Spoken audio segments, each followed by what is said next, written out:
Or HaChaim HaKadosh, the holy Rabbi Chaim Ben Attar's yahrzeit is today, the 15th day of the month of Tammuz, where he passed away in the year 1743 at the young age of 47. In fact, he's buried in Jerusalem on the Mount of Olives. I want to share with you a story about Or HaChaim, the Baal Shem Tov, the Or HaChaim, and the contrast of what happens today. But before this, let's thank God for the miracles that are happening today.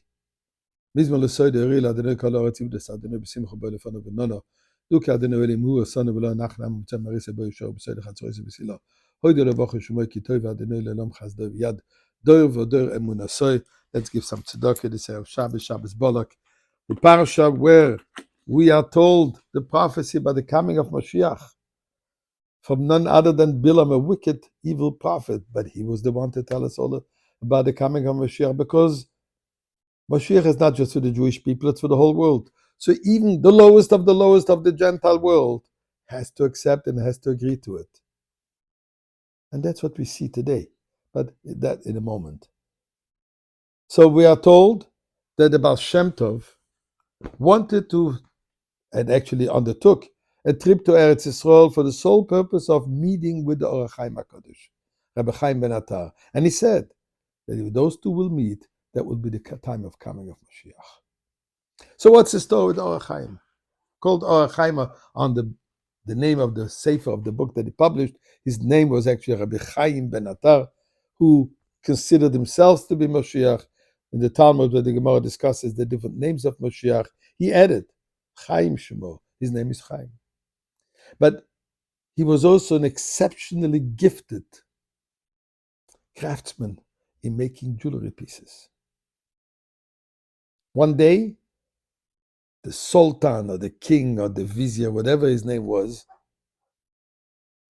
commissioned from him a number of exquisite pieces for his daughter's wedding, and he gave him a certain date when it has to be finished. The Chaim told him, I will not be able to do it for that date. He says, what do you mean you have a year time? He says, yeah, I don't work on a regular basis. I only work as much as I need. The rest of my time is devoted to the study of Torah. He looked at him and said, and I tell you to make sure that these pieces of jewelry should be ready and on time. You will be paid for it, but it must be on time. The time came, and they were not ready. And this king, as I said, Sultan, or whatever his title was, became furious. And he told his henchmen to grab the Or HaChaim, and as a punishment, as a lesson for not obeying his wishes, he had him thrown into a den of lions, expecting, obviously, what one would expect. The Or HaChaim took along with him apparently a chumash and comfortably went in there. And after 3 days, the henchman came to tell the Sultan, you have to come and see what's going on. And what he saw was the Or HaChaim actually sitting surrounded by those lions and them supporting him, protecting him. I guess from the Sultan. When he saw that, he realized that this is a holy man. He had him take him out, and he apologized profusely, etc., etc., etc. So that's one of the stories with Or HaChaim, as it's called HaKodesh, the holy man. But just to show the lack of respect, which was at that time, about rabbis, holy people, and look what's happening today. Can you imagine? Prime Minister of Israel, Bibi Netanyahu, is giving a gift, a personal gift, to the leader of the free world, Donald J. Trump. And what is he giving him? Two things.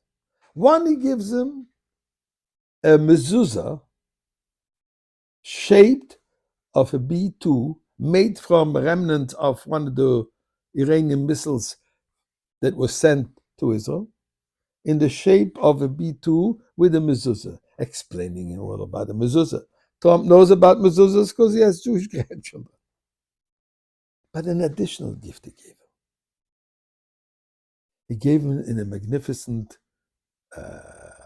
presentation $1 from the Rebbe.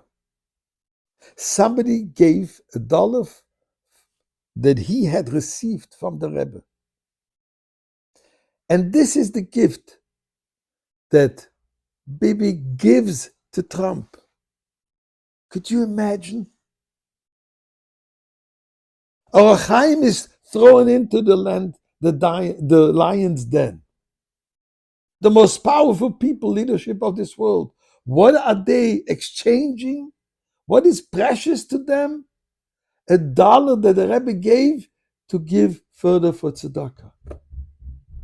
Aren't we living in the Moshiach times?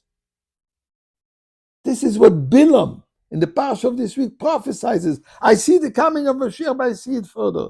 That later is now.